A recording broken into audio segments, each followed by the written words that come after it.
is intended for listeners who are blind, have low vision, or have another print disability which makes reading, holding a book, or turning a page difficult or impossible. The content is copyrighted by the respective publishers. For more information, please visit us on the web at nfradioreading.org. This is Patricia Mary, and for the next hour, I will be reading from the Saturday, Sunday, January 31st and February 1st issue of Off Duty from the Wall Street Journal on the Niagara Frontier Radio Reading Service. From the front page of Off Duty, how Caribbean food became the hottest reservation. Long thought of by many Americans as food to have on vacation, Caribbean cuisine has recently exploded into the fine dining scene in LA, Austin, New York, and beyond. And this is by Matthew Konsberg. Dinner at Kabawa in New York City's East Village begins with Bus Up Shut, a flaky Trinidadian flatbread derived from India paratha roti. Sit at the counter and you might see a chef lift one, golden and glistening, from the griddle and give it a gentle scrunch and fold before plating it to look like its namesake, busted up shirt.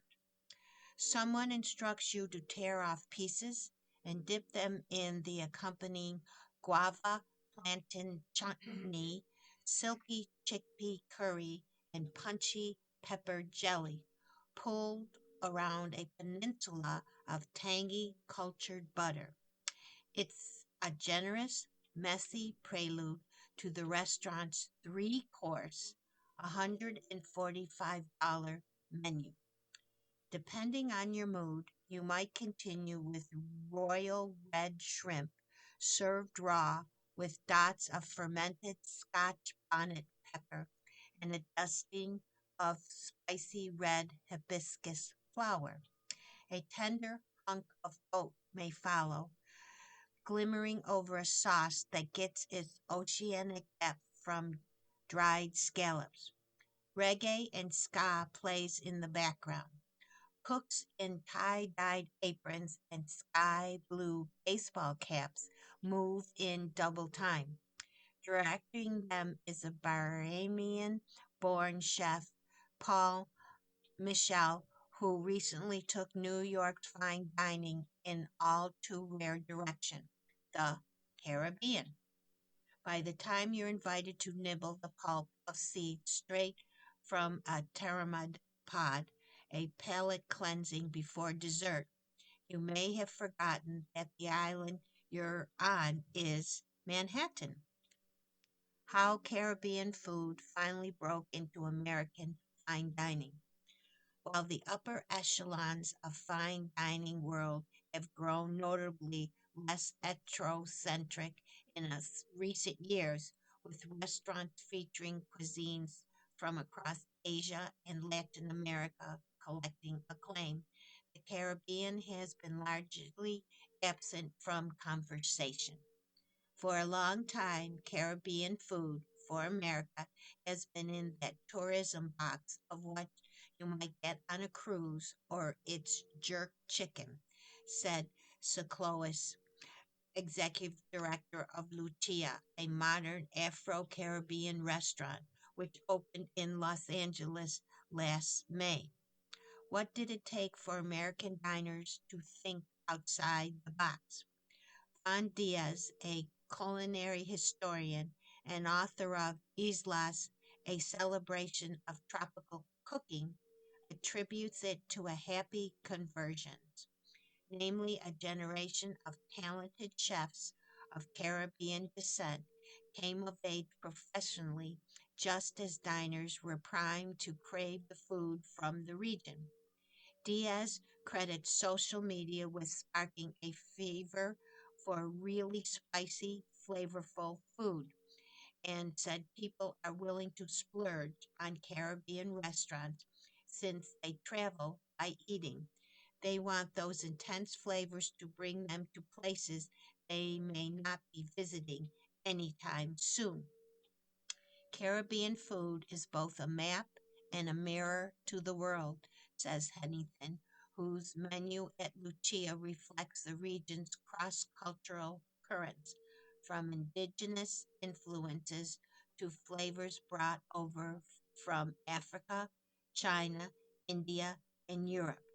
To tell that complicated story, Heffington depends on dishes like chow mein and Trinidad cheese chicken. Neither Lucia nor Kabawa offers the more familiar jerk chicken, choosing to urge diners into other corners of the cuisine. Award winning chef Kawia, whose New York restaurant Tenata continues to be one of the most sought after reservations in the city. However, plans to go deep on jerk at his upcoming project, Maroon, a live fire Caribbean steakhouse at the Sahara in Las Vegas. Caribbean flavors are popping up in unexpected U.S. cities. Though Austin, Texas isn't known for hosting a huge Caribbean population, multiple chefs point to Kanji, a restaurant that opened here in 2021, as one of the places that inspired the current tropical wave. Guyanese chef partner Taval Bristol Joseph may be best known as a pastry chef. His desert his dessert only restaurant Nicosie just earned a Michelin star, but he considers Caribbean cuisine my heart, my soul, my passion. At Kenji, he centers ingredients little known in the U.S., including casarip, a molasses like syrup made from the cassava root. Gregory Gordeau rose through the ranks of Jean George's restaurant before com- coming to prominence in his own right. I ended up cooking in Asian spaces for 12 years of my career, he said. I felt like I was learning about other people's culture before my own. In 2020, on Top Chef All Stars LA, Gregory presented the concept of Khan, inspired by the Haitian food he grew up eating. In 2022, Khan opened as a sleek restaurant in Portland, Oregon. Soon after, Gregory was invited to create the five restaurants and cafes in Printemps, New York, a lavish outpost of the French department store chain.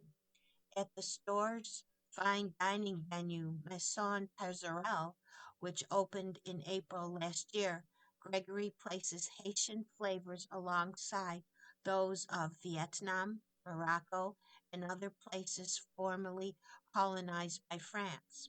The martini comes flavored with pitslick, the ubiquitous spicy Haitian pickle condiment, a food for Ferragamos, not just flip flops. Restaurants like Maison Passerelle, set in a landmark Art Deco building, and Lucia, which its seashell inspired dome banquettes, send a clear message that a Caribbean dinner isn't only meant to be eaten on a beach, washed down with rum punch. The Five at Isola, which opened in Washington, D.C. in October, is undecidedly un-beachy. The vast space has soaring wood paneled walls and an enormous chandelier. It's quickly drawn high profile guests, including the Obamas. Options range from $19 Wagyu oxtail patties to a $48 grilled pork chop served with crab butter, grilled mango, and an au jus flavored a Trinidad green mango relish. Chef, Executive Chef Lonnie Murdoch admits that some Caribbean customers view these blow ups with concern or suspicion. Anytime you take cuisine that's deeply rooted in culture and put it somewhere visually that isn't the norm, the immediate thought is somebody's gentrifying it. They'll be put at ease, she says, when they taste the food. I am sticking to my culture, she says. I am not dumbing down the spice.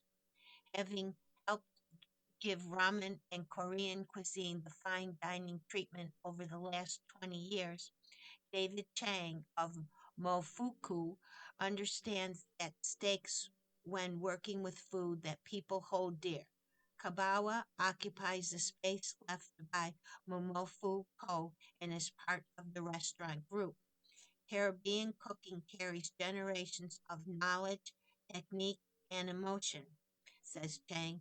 Paul cooks with that weight in mind. If there's a parallel to my story at Mofuku, it's not being breaking ground. It's about insisting that food with deep cultural roots deserves ambition, nuance, and respect. Carmichael is excited for what's ahead. It would be incredible if 5 or 10 years down the road, some little genius does something incredible, like a Caribbean Amatics, he says, referring to the cutting edge contemporary Korean restaurant that took the top spot in 2025 on North American's 50 Best Restaurants list. For now, he harbors deeper ambitions for diners to value his cultural food like they value others. Then and only then can we move forward. From the fashion page, these men obsess over clothes instead of cars and watches. Here's what they love to buy. Which coat is as aspirational as a Rolex Submariner? What's the most legit baseball cap? We asked menswear nerds about their favorite finds, and this is by Charlie Teasdale. We know about men's obsession with extremely specific watches, cars, golf clubs, and even cuts of meat. But what about clothes? Menswear subculture can be deep and very narrow. I've been a lifelong collector, says Laird McIntosh. He's the proprietor of Thoroughbred, a by appointment boutique in New York's Hudson Valley that sells vintage Ralph Lauren clothing and vintage Ralph Lauren clothing only. McIntosh's single minded devotion is echoed by guys who obsess over a specific style of jacket or boot. Want to join the fraternity of geekdom? Here, four of the clubbiest niches. Denim jackets. There are three submittal denim jacket styles to know: the Type 1, the Type 2, and the Type 3, all originally by Levi's. The Type 1, the standard shape for the first half of the 20th century, was designed for outdoor work. It featured a buckle on the lower back and a very short body with big, blousy arms, says Neil Mello, the denim expert and the founder of Mello and Sons Vintage in Pittsburgh, who wears double denim daily. The Type 2, released in the 1950s for a slightly younger, cooler crowd, lost the buckle but added two chest pockets, says Mello. The slightly longer Type 3 established the modern trucker shape we know today and is the most popular model among Mello's clients. I've seen the roller coaster of vintage, but right now it's at a crazy height, says Mello, who notes that a Type 1 in even the greatest condition could set you back about $5,000. Cheaper vintage options, he said, includes Lee's 10J and Wrangler's Maverick, though the smart move would go for a new replica. If somebody is trying to jump into denim jackets, Levi's vintage clothing is a nice way to get going, says Mello of the brand's lesser known subdivision that faithfully reissues historic designs. Its 1936 Type 1 is made in Japan from rigid selvage denim woven on old style looms. The roughly 400 style even has a big E label, just like the original, referring to the capitalized E in Levi's. And the buckle back details, something a lot of guys go searching for at Mellow Shop. Having got into jeans, you eventually get into denim jackets, says Tom Weimer, 37, a San Diego based graphic designer and denim obsessive. He owns six, most from Los Angeles brand Rogue Territory. He enjoys the brand's heavy 13.5-ounce cryptic denim.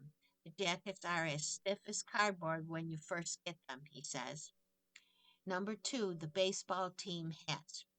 Jens Brewmuster owns around 150 ball caps, but he considers himself more of a hoarder than a collector.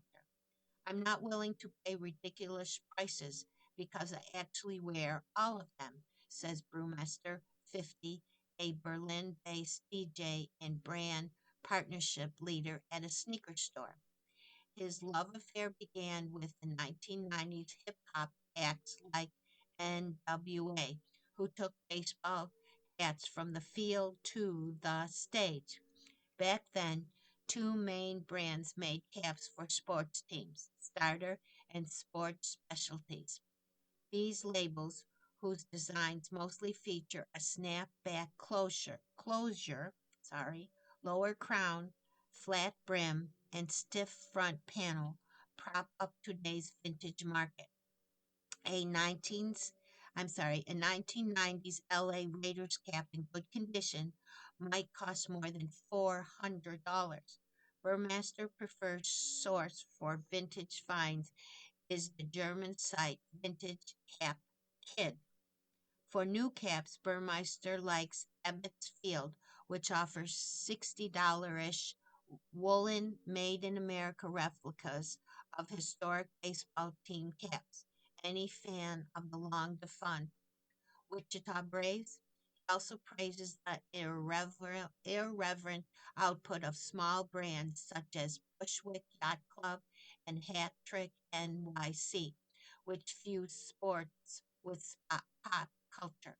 Think the Yankees logo reimagined as the Seinfeld's title card. Red Wing Iron Ranger boots. First designed for the 1930 miners, the Iron Ranger is one of Minnesota's shoemakers Red Wings flagship products and the definitive heritage workwear boot. The ankle-high leather lace-up boasts a distinct top cap, and its Goodyear welted construction allows for easy resoling. Breaking in the boots is a rite of passage.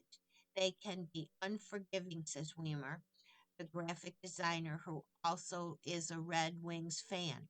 He owns three pairs of Red Wings, two of which are $350 Iron Rangers, one in pale oiled suede, the other in chestnut hued harnish leather, a style that Wormer calls iconic in the Red Wing universe. He wears them hiking, to the office, anywhere other than a marathon. He appreciates their scratches and scuffs, which tell a story that isn't relevant on logos, and thinks men are drawn to things that are earned rather than style. Tips on breaking in Iron Rangers can be found on the r/Red Wings Shoe Reddit page. Some of its 78,000 members suggest plans of attack, including wearing the boots nonstop, even in bed, for the first 3 days. Weimer says it's worth the effort. Red Wings only become yours through time and wear. The fourth is vintage Ralph Lauren. I'm one of those Ralph Lauren nerds, for the lack of a better word, said McIntosh, who fell for the brand when he worked at the Ralph Lauren store in the 80s. He was seduced by Lauren's various satirical personas, the cowboy, the Wall Street banker, the English aristocrat, and Nantucket sailor. When the pandemic struck, McIntosh, an actor by trade, started selling pieces from his own collection. That side hustle turned into thoroughbred. His customer base is mainly men of all ages. Some are interested in the 90s polo sport, others only in the RRL, the label's heritage workwear sub brand. McIntosh says he might get a guy looking to complete his collection of polo bear sweaters, a signature pullover with a stitched teddy bear motif that comes in countless colors and materials. The foremost grail at McIntosh's store, a voluptuous double-breasted camel hair polo overcoat. Costing around $2,000, the beige design has become a symbol of something aspirational in the same way guys wear a Rolex Submariner, he says. You are listening to the reading of articles and features from Off Duty from the Wall Street Journal on the Niagara Frontier Radio Reading Service. A sad note from the entertainment page. Catherine O'Hara, one of Hollywood's most beloved comedic actresses, has died at 71. Home Alone and Schitt's Creek stars was a singular zany talent who valued the transformation power of wigs. This is by Ashley Wong and John Jurgensen. The golden rule of improv, always say yes, led Catherine O'Hara from a waitressing gig at the Second City to the stage of that Toronto comedy troupe, and then on to a 5-decade career as one of the most gifted comedic actors to emerge from the comedy revolution of the 1970s. O'Hara died Friday in her Los Angeles home after a brief illness, representatives said. She was 71 years old. She was a master improviser who specialized in daft characters and embraced the transformative power of wigs. As a key cast member on the influential Second City sketch series SCTV, she nailed impressions of Katharine Hepburn, Meryl Streep, and other famous women. She found the softer side of brassy characters in big movies such as Beetlejuice and Home Alone. And with a crew of fellow improv actors led by Christopher Guest, she brought memorable characters to mockumentaries such as Best in Show, playing a terrier owner named Cookie with a spicy romantic history. Alongside Eugene Levy, a comedy partner going back to their Second City days, O'Hara created the character who crowned her career, Marora Rose, the imperious matriarch of a rich family fallen on hard times in Schitt's Creek. I'd like women, especially one of a certain age, to be influenced by Mora's wonderfully daring sense of fashion. O'Hara told the magazine in 2019, "Don't be afraid to wear wigs." Schitt's Creek aired for 6 seasons starting in 2015 and ended its run with a sweep of all 7 major comedy character categories at the 2020 Emmy Awards, including a win for O'Hara as Outstanding Lead Actress. In her 2021 speech accepting her Golden Globe for Best Actress in a TV Comedy, O'Hara praised the Schitt's Creek team for allowing her to let her creative instincts run wild in an inspiring, funny, beautiful family love story in which they let me wear 100 wigs and speak like an alien. O'Hara was a go-to ace for younger comedians too. Seth Rogen cast her as an ousted Hollywood executive in his comedy hit The Studio, which made its debut in 2025. She was nominated for an Emmy and a Golden Globe for the role, but didn't attend the Globe ceremony in January. O'Hara was born March 4th, 1954, in Toronto. As the sixth of 7 children, she said being funny was a way to stand out. But she began to see comedy as a potential career after meeting Gilda Radner, a founder member of the Second City in Toronto, and a future Saturday Night Live cast member. Radner, who dated one of O'Hara's brothers, encouraged her to audition for Second City. O'Hara's first settled for a waitress job, but soon joined the troupe as Radner's understudy. O'Hara became a TV star in 1976 with the launch of Second City Television, Canada's answer to Saturday Night Live, with founding cast members including Levy, John Candy, and Harold Ramis. When asked by her SCTV colleagues if she could do a Streep impression, O'Hara assented and figured out the act later. I just kept saying yes and I keep trying, she told David Letterman in 1982. O'Hara was hired on to Saturday Night Live in 1981, but left the show before appearing on a single episode. Her film career began with supporting appearances in films such as After Hours and Heartburn. A holiday breakthrough came in the form of Beetlejuice, the 1988 spooky Jim Burton comedy about a ghost couple trapped in their house trying to stave off its new buyers. O'Hara played Delia Dietz, the wife of the new buyer who immediately takes a dislike to the house. The movie, also starring Alec Baldwin, Michael Keaton, and Winona Ryder, became an instant hit. Beetlejuice also introduced O'Hara to her future husband, Bo Welch, who was Burton's production designer. O'Hara cemented her place in the family movie canon with Home Alone, released in 1990. She played Kate McAllister, a harried mother who forgets her son, played by Macaulay Culkin, on a family trip to Paris. With a warm yet fierce performance, she served as an emotional anchor to the movie's zany comedy. Home Alone was an instant smash, and O'Hara reprised her role in the 1992 sequel. On Friday, Culkin posted a side-by-side photo to social media of himself as a child and O'Hara in a scene from Home Alone, and a photo of them reuniting many years later when he was an adult. Mama, I thought we had time, Culkin wrote. I wanted more. I wanted to sit in a chair next to you. I heard you, but I had so much more to say. I love you. I'll see you later.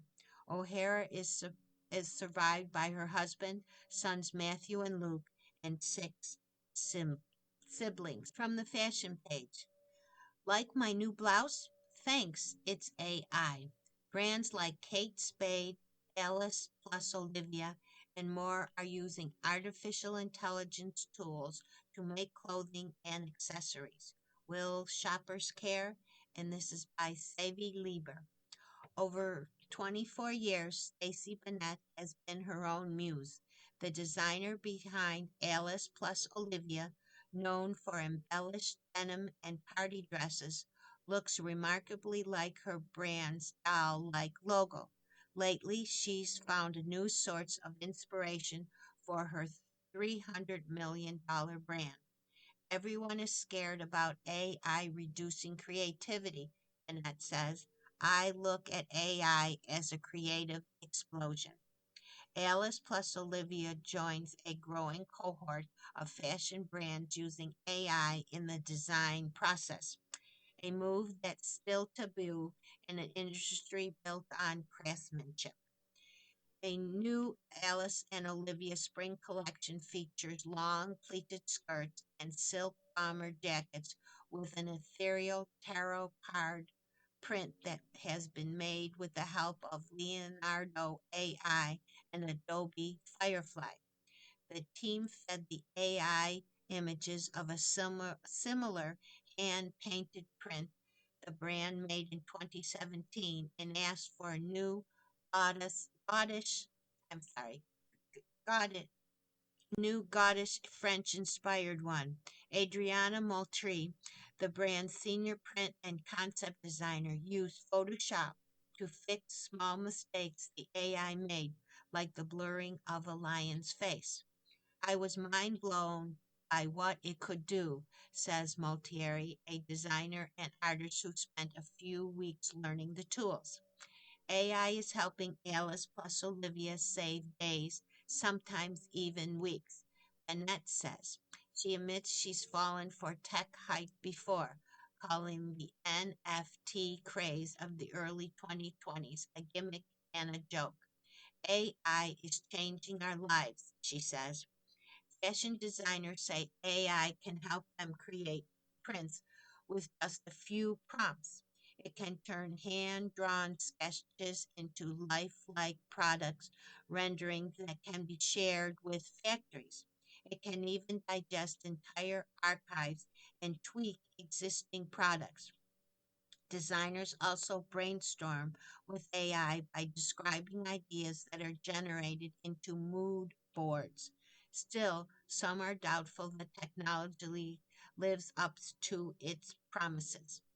AI is sweeping all kinds of creative industries. Musicians have lamented the rise of chart topping hits made with song generators. Tilly Norwood, the AI movie star, has Hollywood in a tizzy. AI was responsible for about 55,000 losses in 2025, according to the report from career firm Challenger Gray and Christmas. Benet says AI could hurt entry level fashion jobs like tech pack designers who create manufacturing instructions for factories. But I'm also going to need more designers who really know how to use AI programs, she says. Brands have embraced AI for marketing, customer service, and e commerce. In June, LVMH chef formation officer Frank Lemoy told the Wall Street Journal that its luxury brands were using AI for mood boards, but some draw the line at design and creation. In an interview with the Journal in December, president of Chanel Fashion, Bruno, said Chanel was using AI for some of its operations, but not with fashion design or creation. We believe that for all creation, product, and images, our touch point, our specificity is to use incredible designers who bring their point of view, says Bruno. Kimberly Gordon, founder and creative director of the brand Selkie, said she has gotten backlash from angry fans after she used the AI tool mid January to make prints in a Valentine's Day's collection in 2024. I got death threats for selling a cat on a sweater, says Gordon. She sympathized with customers, noting that it feels yucky to lose the human. She now uses the tech for brainstorming, she says, though she believes it's not all the hype it has turned out to be. I'll never give you something fabulously new, says Gordon, noting AI keeps her the same boring ruffles. My goal as a designer is to make your heart race. AI doesn't do that. Fashion companies navigating AI says the tech is moving fast. I get updates weekly and it changes weekly, says Michael Mente, co-chief executive of the fashion website Revolve, in a November interview. Mente says Revolve was testing tools like Google's Nano Banana. It also has a few employees testing the onslaught of AI's new tools, as the company is still determining which are useful long term. Part of the journey is sorting through the hype, says Revolve co-chief executive Michael Corrales. In this new and unregulated landscape, some designers are creating guardrails for themselves. Gordon, the Selkie designer, says she opposes fully AI generated fashion that didn't have any human designers involved. She says she's also against the use of AI models. Women's wear designer Ronnie Cobo says she was concerned that AI would generate fashion designs that are copies of her competitors. Kobo is instead using the tech to iterate on existing sweaters in her collection. It's a category I built myself and want to repeat season after seasons, Kobo says. Last year, Kate Spade began using AI in its handbag design process. Kate Spade, Senior Director of Technical Design, said, in some cases, using the tech saved the team about 2 weeks' worth of sampling. The loop small flap bag coming this summer was made with the help of AI. Kate Spade's executive said her team input sketch ideas and prompted Raspberry AI to help create a soft and slouchy purse, going back and forth until they landed on the right design. The process still requires a design team expert, says J.J. Kamara, the senior director of the digital creation at Tapestry, which owns Kate Spade. AI only takes you so far, and it's never perfect. Norma Camilla, the designer who originally broke out in the 70s, sees the technology as a succession plan for the business. Kamala has been feeding her archive spanning 59 years into a custom built AI. It's a way to preserve your ideas. It can be used long after you're gone. You're listening to the reading of articles and features from Off Duty from the Wall Street Journal on the Niagara Frontier Radio Reading Service. A Traveler's Tale. Can you really ever go back to a place you lived in your youth? 32 years from living in northern Thailand, one writer returns with her family in tow to see what has changed. And this is by Pamela Paul. Coming back to a place you haven't been in decades is as much a journey through time as through space. Of course, each voyage brings new experiences, but you also encounter the place as it once was and the person you were. You'll remember the beloved cafe only to find it's tramped out by a phone shop. The charming bicycle culture has been replaced by noisy traffic. You're no longer a hitchhiker or honeymooner. All this can be in a trip in its own right. When I first flew on a one way ticket to Chiang Mai, Thailand in 1993, I arrived with no job, no contacts, and no Thai beyond a few phrases acquired from a military language instruction cassette. Where is the airfield? Is it comedy or tragedy?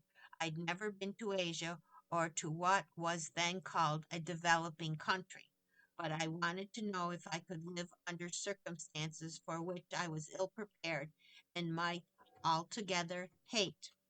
Aside from the scorpions, I loved all of it, from riding my motorcycle alongside stampeding water buffalo on the city's thoroughfare to the 80-cent pay Thai from a shack en route to the cabin I shared with a Thai roommate. This made the prospect of vacationing in Thailand 3 decades later with my husband and two of my teenage kids a fraught proposition. How would I experience it as a middle aged tourist I am today who would prefer comfort over self righteous deprivation? To what extent would my vision of Thailand still be there? I thought of what the travel writer Tashish Tasher wrote in his book, A Return to Self, about revisiting Istanbul, the perfect preserved repertory of the hopes, ambitions, and confusions of my 25-year-old self. I decided to confront the prospect head on. We set off during the blissful, uncrowded, and surprisingly appealing monsoon season in August. I was greeted by the same laden air I remembered. There's nothing like watching as clouds billow over Do Sup, the mountain overlooking Chiang Mai, before gushing into the city's Duran and diesel fumed streets. Much less Much else was different. I'd hoped to introduce my family to the quaint family owned guest houses that used to be everywhere, but they have been largely replaced with soulless budget chains. We chose the three-star White Elephant Home, where quiet, spacious, but unfancy rooms within walking distance of a popular night market cost about $50 a night. Rapid de- development and the advent of the internet, with its disagreeable stepchild, Instagram tourism, has made their mark. But we often neglect the major attractions in the places we call home.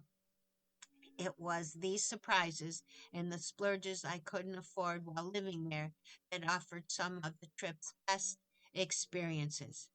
I've never even heard of Bang Tong, for example, the otherwise known as the Sticky Waterfall, located an hour outside the city in a butterfly-filled jungle. Due to the water's high mineral content, the fall's boulders have developed a spongy texture that allows you to climb barefoot while water gushes over your feet. Doing something your brain tells you is structurally impossible was like habitually a optical illusion, and we all laughed as we scaled the multi-tiered falls with the occasional assistance of a tethered rope. Also new to me were the luxury spas that have proliferated in recent years, a modern iteration of traditional Thai massage, which I trained in at a local hospital. It pains me only a little to admit that the Fa La Ana Spa, with its blend of traditional medicine and modern aesthetics, was a vast improvement over the Spartan $8 massages I enjoyed decades earlier. In a more just world, weekly sessions of tokens, a technique involving a hammer and a wedge that feels indefinitely better than it sounds, would be covered by healthcare insurance. Other cherished aspects of the city remained. The nearly 70-year-old Arun Rai restaurants, since blessed with the chef's kiss from the late Anthony Bourdain, occupies the same open-air patio, though it no longer displays an array of edible insects. The food is just as good. My preferred noodle stand was gone, but with the help of a quick Google, not available to me in the offline era, I found Ko So Long Pret Can Comb, which, according to the internet, serves the city's best signature noodles.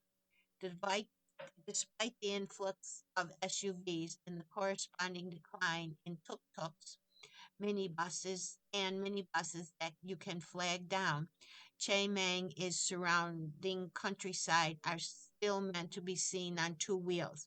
Whatever your risk appetite, the sight of entire families piled into motorcycles not much bigger than an e-bike should assure you that it is the Thai way. From this open air vantage, you can truly appreciate Chiang Mai's moated old city, more overgrown village than urban center. You can take in the temples of the national park where the air clears and the temperature drops. It takes a mere 10 minutes to escape traffic and explore the Mesa Valley. And should those monsoon clouds descend while you're roaming the lush banana groves of the Queen Sack Creek Botanical Gardens, I promise you won't mind. On one overcast afternoon, my family and I zipped up the cloistered gates of the Four Seasons Resort in May Rim with the serene assurance that those sipping the $12 cocktails within were the ones truly missing out. Whatever purity and pleasures I'd lost the second time around, I managed to regain in other ways. For the massages alone, I left wanting to return yet again. From the off duty travel page, four reasons to skip St. Bart's and head to St. Martin. Every winter, St. Bart's becomes a place to be seen and to see.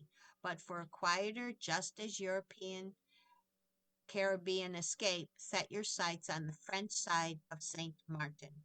And this is by Hannah Slagun. When temperatures hit freezing, the northern jet set reliably migrates to St. Bart's, a little slice of France in the Caribbean. Once there, they swarm the island's beach clubs, gourmet restaurants, and luxury hotels, often paying astronomical prices for the privilege to do so. For a similar Franco Caribbean vacation that doesn't cost a year of college tuition, consider a trip to the French side of nearby St. Martin, the smallest landmass in the world, shared by two sovereign nations, France and the Netherlands. A number of cities, including New York, Chicago, and Charlotte, offer non-stop flights to St. Martin, where you find ample European glamour, miles of swimmable beaches, and a deep bench of restaurants. Here are four reasons to look beyond Bartholomew this winter, a place where reservations aren't a competitive sport. On St. Bart's, getting a dinner reservation, say, to Benito o Taraman, often requires calling weeks or even months in advance. In St. Martin, even during high season, you can book most places a day or two ahead of time, often by calling the restaurant directly instead of relying on well connected friends or a hotel concierge. For inventive Franco Caribbean cuisine, try Alziz, which opened in 2024 in the Marine Royal with a menu that includes a coconut lobster cocktail and tempura brie. For traditional French fare, led to feikanjira, and for the exclusive beachfront feel that draws the billionaires to St. Bart's, try La Spargia inside La Samara Hotel, where the Capri salad and the spaghetti fagioli easily stands up to anything in Italy. Beach clubs without the influencer set. Instead of a disco lunch at St. Bart's Nicky Beach, which can easily creep into five figures, even if you can even get in, try the elegant beach house at Amil Marcel Beach Resort.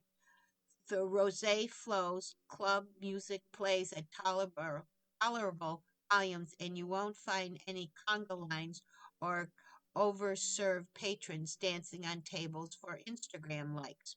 A midday meal for two, which is a duck burger and a Caesar salad, for example, will set you back about $120, slightly more if you opt for a side of generously portioned lobster for the very reasonable price of around $9. A five-star hotel for a relative bargain. Like the very exclusive Chanel Blanc on St. Bart's, the Belmont Hotel at Samara is owned by the luxury conglomerate LVMH. Rates fluctuate throughout the year, but in a recent search for dates in March, rooms at La Samara on the secluded crescent-shaped beach can be found for about $1,640 and up. It was much more difficult to find nights available at the Cheval Blanc, which scant options start at $5,000 and some weeks requiring a four-night minimum. Unlike Cheval Blanc, which sits on the rougher Atlantic, La Samar is great for families because of its calm, swimmable beach facing the Caribbean. Other bonuses, a fine dining restaurant and a menu of out-of-the-box wellness offerings. Low-key souvenir hunting.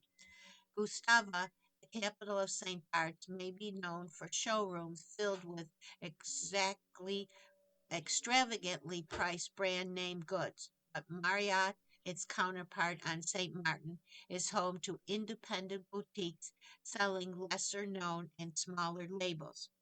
Gypsy James, a multi-brand women's shop, carries everything from Van Palma, the Made in France hat label, to the popular Parisian line Vanessa Bruno.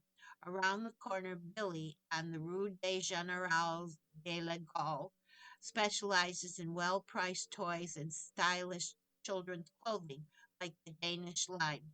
Those more interested in baked goods than baby blankets will want to head straight for the fruit tart at Chez Ferrand, located across from the Margot waterfront. Enjoy your vacation. From the design page, it's time to reconsider tile countertops. Think they went out with the 1990s? Think again. In a sea of sleek, flat surfaces, these kitchen surfaces stand out. And this is by Jessica Ritz. Tile countertops were a kitchen mainstay until the late 1990s, when flawless flat surfaces became the norm. The rise of stone and other slick materials signaled the quiet disappearance of a once dreaded chore, scrubbing stubborn stains out of kitchen countertop out. In its place claimed sleek, level prepped surfaces that promised effortless cleaning and a practicality aligned with minimalist design trends and a growing preference for open plans. What wasn't to love? Lately, some designers have begun to challenge this long-standing playbook by reintroducing tile, an enduring favorite across countless other home applications, into kitchen working surfaces. Some gravitate to its texture, which adds dimension, while others appreciate the drama of colored tile. Plus, new materials are easier to clean and maintain. The ceramic top countertop is shedding its reputation as a design don't and making a return reimagined in surprising, playful ways.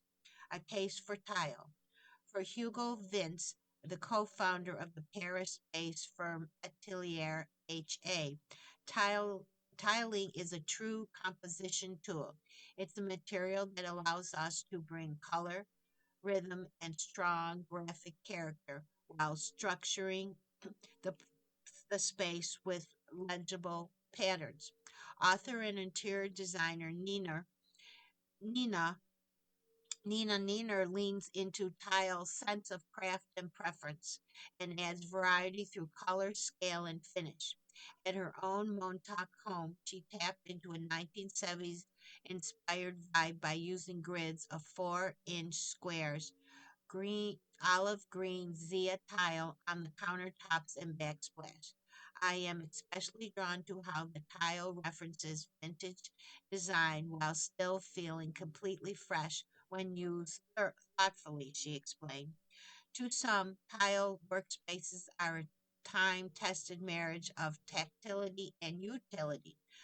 Counters are where the ritual of daily life unfolds, and tiles give those moments a backdrop that feels layered rather than pristine, says UK based home goods designer Petra Palumbo, whose products include updates of classic Delft ceramic. Play well with others. One of the biggest advantages of tile is its flexibility and its ability to coexist with other textures. Nina says when transformed a 1920s East Village apartment, for example, GRT architects use small scale tiles to reference the building's mosaics. What partner Tay Sorrell described as monolithic sculptured volume. Kitchen aisle is swathed in handmade burgundy ceramic squares with matching grout lines and outfitted with a contemporary glass slab induction cooktop. The standalone feature Justo possessed with the warm white Corin counter spaces installed around the room. In small spaces, tiling allows you to introduce an identity without adding bulk, Vince says. In addition, visual continuum on different surfaces within a tight footprint eliminates the cabinet and countertop distinctions, which can visibly enlarge the space. Grout reconsidered. Scrolling through grout cleaning hacks can be daunting for anyone considering going down this decorative path. Colombo, however, offers reassurance. Grout often carries the blame, but modern materials have transformed how tiled surfaces perform. choosing stain-resistant grouts and those that are similar or harmonious color with the tile, as opposed to stark white, also helps the surface age with grace. Altieri's H.A. Vince emphasizes the importance of investing in epoxy or low porosity grout. After putting new white counters to the test in her California studio kitchen, Shauna Camparo, founder and creative director of textile and wallpaper brand Escal, vouches for Casil's Royal Grout. Red wine spills left a noticeable purplish area in the grout, but I scrubbed it for about 2 minutes and it came right off, she says. A realistic expectation. A tiled countertop is not a clinical surface. It it is made to be used and marked and sometimes is imperfect. Vince says materials such as terracotta require treatment, but few materials are truly maintenance free. A lot of marbles and other stones are porous and will age. Some people want to get a patina that adds to the charm. Other people want something that's effortless and will never change. Like so much else involved with decor and decision making, this choice is highly personal. Perhaps self knowledge is the most important tool of all. You have been listening to the reading of articles and features from Saturday, Sunday, January 31st and February 1st issue of Off Duty on the Wall Street Journal. We read from Off Duty every Saturday at 6 p.m. Your reader has been Patricia Mary. Thank you for listening. God bless and be safe and warm out there. Coming up next in the Niagara Frontier Radio Reading Service, we have Harper's Magazine. At 8 o'clock, we have Sports Illustrated. At 9 o'clock, we have The Athletic, a section of the New York Times. Stay with us for these readings and more through the rest of the evening.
Are you facing challenges with vision loss and need help with your smartphone, sending emails, navigating the internet, and staying connected with your family?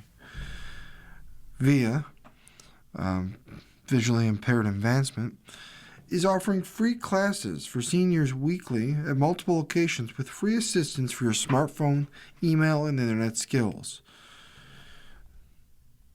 There's a new session every week. The following program is intended for listeners who are blind, have low vision, or have